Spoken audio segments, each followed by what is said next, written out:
Hi everyone, welcome back to the Communication and Conflict channel.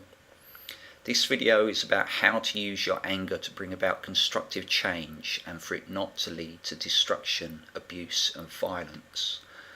There's been quite a few tragic incidents in London in the last few weeks, including terrorist incidents at London Bridge, Finsbury Park, Westminster, as well as the horrific fire at Grenfell Tower in West London where many people have died.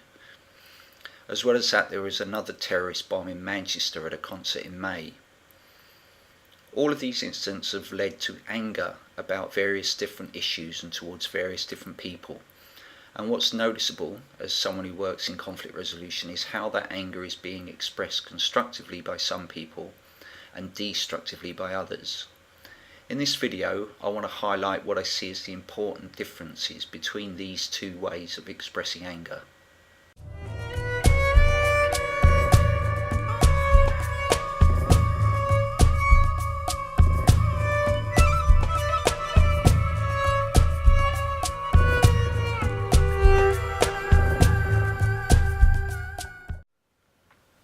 Having been a mediator for 23 years, I've had the opportunity to observe how sometimes people are able to express their anger in a way that creates positive, useful change, and at other times they express it in a way that keeps the situation that they're angry about stuck, because it's expressed in a way that distracts from the issue they're angry about, and in some instances their actions actually cause other difficulties for themselves and others, rather than help to improve things.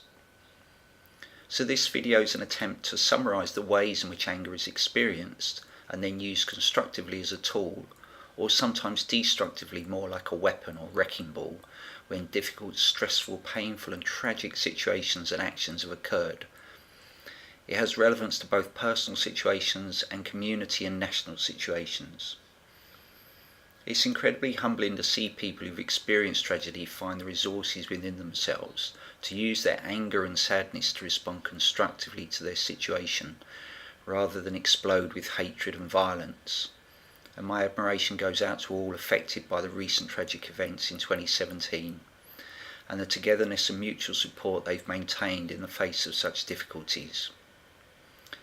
The video doesn't have commentary by me, unlike some of the others I've made. It's instead a sequence of slides with some accompanying background music. Please turn the sound off if you prefer them to progress silently. I hope you find the video supportive and useful for your own situations about which you feel angry. So now let's get started.